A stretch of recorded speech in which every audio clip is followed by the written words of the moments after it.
want to talk about something that so many of us face when we are going through divorces, breakups, or just really difficult transitions, especially during this time of year. You know, we are heading into the winter months and we tend to be a little bit more isolated. We're not out as much. Especially here in the Northeast, it can get very gloomy very fast. So the seasons are changing and we're tending to kind of go within and get in our little cocoon. And I want to prepare you for the upcoming season, because if you are going through a breakup or divorce, a really difficult time, you might tend to feel a little isolated. When we're living our lives during the week, it's a little different because we have so many distractions. We're busy with work, kids are in school, kids have activities, and we're just really going, and we can be alone on a Tuesday night and we don't feel so bad about ourselves. But come the weekend, it can be really difficult and very tough for a lot of people. Those lonely weekends when you feel like everyone is out kind of living their best life and you're not. Whether you are in a transitional period, you're just kind of down and you don't really even have the energy for it. Maybe you're a single parent, maybe you have certain responsibilities that you have to take care of. It can be a little overwhelming and quite frankly a little depressing because you can't see the light at the end of the tunnel. Here's the thing, and I want to have a huge disclaimer: you are not stuck. You are in a period of your life, you are in a season of your life. This is just the beginning of something new, and today I'm going to show you how to really move from those debilitating feelings to feeling more self-empowered and confident to actually be a creator and create the things that you do really want in your life right now. Because regardless of our situations, regardless of our relationship, we can have those things. It's just a matter of feeling confident, being healthy, feeling empowered to be able to create those things for ourselves. If you're going through a breakup or a divorce, weekends are especially difficult because this was the time during the week where you really dedicated yourself to whatever, your relationship, that person, or your family. Instead of dreading this time of your life and instead of dreading the weekends because you feel as though you're just alone and you don't have that companionship or that familiarity or that comfortableness that you once had, I really, really want you to start shifting your mindset, because this is actually a gift. And I know there are times where you're not going to feel that way. Believe me, I understand, because I've been there. But whether you want this time or not, you're actually here and you don't have a choice in the matter. You are in this transition. You are going through this breakup. You are going through this divorce. So you can either make the situation the best it could possibly be, or you can drown in your sorrows, make every weekend feel like the worst thing in the world, and just suffer through this entire process. Now, pain is a part of life, so you are going to experience pain. If you're going through a divorce and now all of a sudden you have weekends where you don't have your children anymore, you're going to feel pain. I don't want you to wake up and say, oh my God, this is the best gift ever. No, you're going to have to experience uncomfortable feelings. But pain and suffering are two different things. Pain is something that you have to experience, and suffering is something that you choose to do. So you have the gift of free will, because we all have it, to decide, how far do I want to go with the suffering? Do I want to keep creating the stories that I'm the person that's going through this transition? Do I want to keep creating the stories that are going to keep me stuck? Or do I want to start creating new stories by feeding my mind every single day? Because you have got to reprogram your mindset. All the fear, all the lack, all the disappointment, all of the hurt, all of those things, while some of them you do have to experience, you don't have to experience them all in the amount that you probably have been experiencing them. That becomes a choice. It's a choice that you're not making consciously, but it is a decision that you are making. What I want you to do with this time is I want you to actually think about, what do you want with this time of your life? And you realistically understand that you're not going to stay stuck here forever. No one does. It doesn't matter what it is that you're going through. If you're going through a death, if you're going through a breakup, if you're going through a financially hard time, you will never stay in one place forever. So if this is a season of your life, how can we honestly make the best of it? This is your chance, and you may have never had this chance before, or maybe you have, and maybe you're just frustrated. You're like, look, I've been here before, like I don't want to be here anymore. And I totally understand that, but you're here. So whether you've been through this one time and this is the big doozy, or you've been through it multiple times, it doesn't matter. This is about having to kind of start with the basics and really think about, what do I want right now for my life? And it doesn't have to be really big things, but it has to start with being able to give yourself the things that you need that will make you feel the best. Redefining your weekends is kind of all about thinking about, what was it that I used to do, and accepting that, okay, while this isn't my experience anymore, I have to reinvent myself. I have to think about, okay, what are the things that I really want? Maybe every Saturday morning you woke up early and you went out for breakfast with your partner. Well, that's not something that you're going to do anymore with your partner, but it is something that you actually can still do. So who do you want to call? Do you want to learn how to actually go out for breakfast by yourself? Do you want to go take a drive?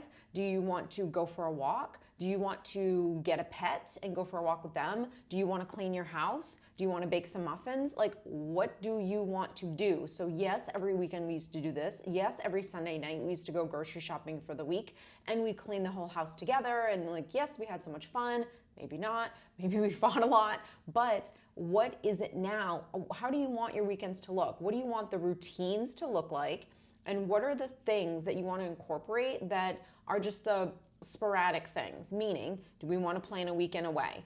Do we want to plan a trip? Do we want to check out a new restaurant? For me, when I was single, my weekends, whenever I had them available and I wasn't with my son, were literally about me. So there was restaurant weeks in Boston that I would go do. There was always a restaurant that I would want to go check out. I'd always want to be in the city and like be around people. It doesn't mean I was out until 2 a.m. No, I was probably home by 10:30 the latest, but I got out of the house. I felt attractive. I put myself together. I was taking care of myself.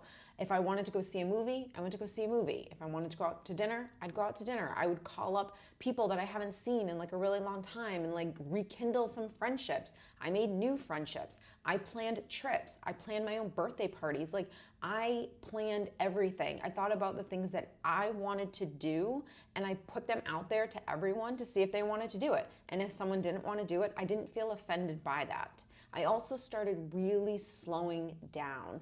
So the weekends are not just about us being with our partners and being in these amazing relationships. They're also about recouping. They're about taking care of ourselves. So a lot of the things that you're going to start doing now, you probably should have been doing even when you were in that relationship, but you were so maybe codependent. Maybe you were just solely focused on that relationship that you didn't do a lot of the things that you probably should have been doing by yourself, enjoying yourself, because you were in a relationship with someone else. And we do that a lot in relationships, and it doesn't necessarily mean that we're completely toxic and unhealthy ourselves or that it's always a bad thing, but we tend to we become unaware of the things that actually make us tick, and we stop really doing things by ourselves because we're infatuated with a partner, we get comfortable with having this person around, that yes, we genuinely maybe do like them and we actually want to spend time with them. But just like your best friend in the whole world that you've known since you were in kindergarten, there are some things that you're just going to have to do by yourself. And you always making sure that you're cultivating that relationship to give yourself some time alone is the healthiest thing you could ever possibly do for yourself. It's going to continue to reaffirm you, to stay in alignment with yourself, to build self-esteem, to build confidence, because the only way you can really build self-esteem and confidence is through action. You can say all the affirmations all day long about how you're amazing, but until you do something that's scary, until you work really hard at something and then you achieve it, until you do those types of things, the level of confidence that you'll be able to have just isn't as sturdy and as deep as you would want it to really be, so it can actually stand the test of time. The good thing at this point in your life is you get to pick and choose. You are no longer in a relationship that maybe you feel like you can't get out of. You're no longer in a marriage where you're like, look, I can't just leave tomorrow. Like, I'm married, I made a commitment, we have children, like all of those types of things. You are at a point in your life where you actually get to pick the energy that you're around. And here's the thing, when you're in a relationship, you don't really get to pick that. Like, if the person's in a bad mood, they're in a bad mood. If you're in a great mood and you're like, oh God, I don't want to deal with that. You can't just like leave for 3 days and just get away from that person. You live with this person. So now that you're living alone, you get to only be around good energy. And at this point in your life, that's everything. This means that you get to only call the friends that you know have good energy, are positive, are maybe fun to be around. You don't have to hang out with your sister. You don't have to call your mother. You don't have to do any of those things. You can solely be with the people that make you feel good inside. This is also true for you stepping out of your comfort zone to possibly even make new friends. I think one of the biggest complaints that I've consistently heard over the years, and I've complained about it myself because it is a real thing, is meeting new people. You might sit there and say, I don't need new friends, I have enough, but a majority of people that I talk to, the reason why they're really struggling with being single or that the weekends are just like absolutely horrible for them is, quite frankly, they either don't have enough friends or they don't feel as though they have like a really great social life. So if you had really good friendships, if you had a good social life, if you felt fulfilled in your job, if you had so many areas of your life checking off the box that they're absolutely amazing, yes, we still want, maybe physical intimacy. Yes, nothing beats like, someone holding you at night, all of those things. But again, we're talking about majority of your life. If majority of your life felt absolutely amazing, you wouldn't feel a sense of lack. You wouldn't feel as though, you wouldn't dread the weekends. You wouldn't feel incredibly lonely all the time because you would be getting the things that you actually need from the outside, but also from yourself. Let's not forget the fact that as many parties and trips and friends and everything that we might have, we still have to be able to just sit with ourselves and be our own best friend. We also still have to be able to help a problem and not make a problem worse than it already is. So at this point in your life, what is it that you know that you need that will really start to kind of center you, calm down your nervous system, slow down, reconnect with yourself, align with your sense of self? It could be a bunch of different things, and I'll give you some examples. Yes, there are going to be things that you're going to have to do on the weekends, like grocery shop, possibly clean the house, do the laundry, all those things. But even things that are kind of mundane that you just have to do either on the weekends or even throughout the week, it's not what you're doing, it's how you're doing it. Are you telling yourself a story that this absolutely sucks? Or are you putting on music? Are you listening to a meditation? Are you feeding your mind? Are you watching, a great YouTube video of a channel that you just love that just, lightens you up a little bit? Are you listening to a great podcast? Like, what are you doing to not feel alone? When I lived alone, every TV in my house was on, no matter what room I was in. I was always listening to something because it felt like there was someone else in the room. And it was always things that I liked. I didn't have to worry about someone else blasting their music that I didn't like or watching a show that I didn't like. It was all about me. And you can deny what I'm about to say, but I'm sorry, that feels amazing. And that's what we want to start doing. We want to start making the most out of this situation, because while an amazing relationship, and while that might be something you're aspiring to have, does feel fabulous, there is something so great about just being by yourself at this point in your life.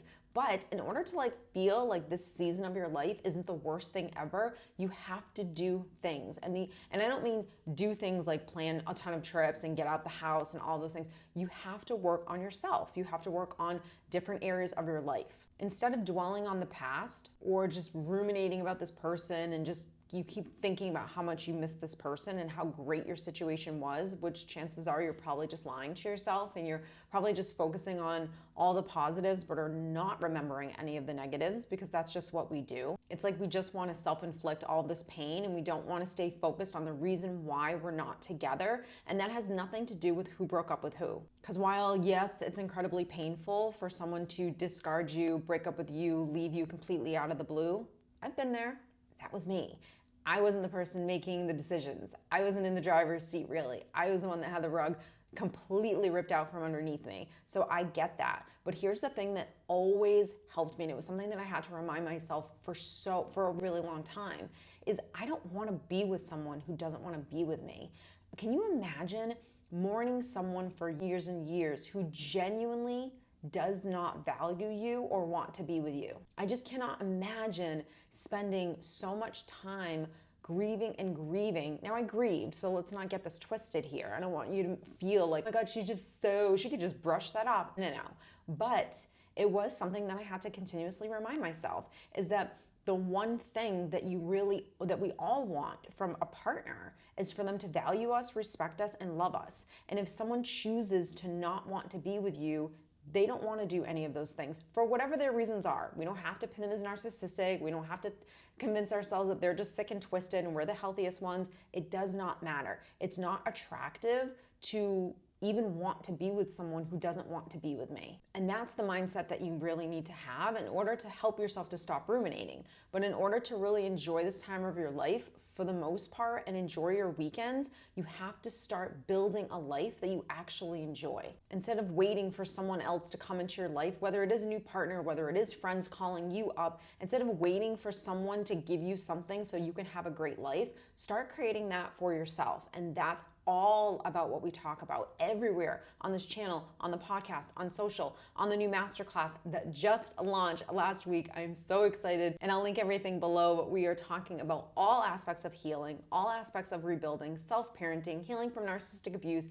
healing from being discarded, emotional abuse, manipulation, rebuilding, law of attraction, being able to maintain a good vibration so you can actually bring things into fruition, like really having that strong sense of confidence that we really all aspire to have. Remember, weekends are not about remembering what we lost. They are a blank canvas now for how you're going to actually rebuild your fabulous life. The more you focus on envisioning what it is that you want for your life, the more you start getting out of your comfort zone, the more you will build confidence, the more you will start to enjoy your life. And the reason why this is so important, it's not just about having these amazing weekends and not feeling lonely.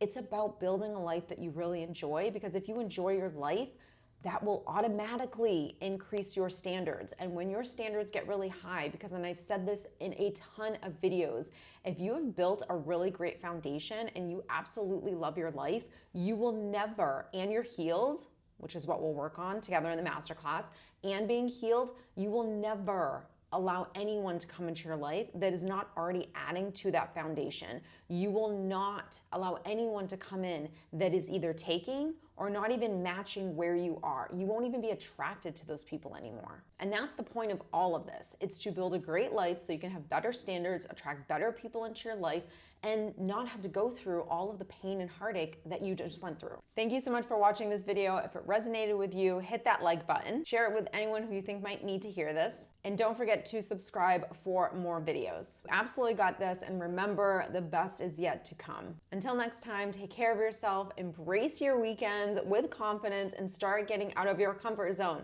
And I'll see you in the next video.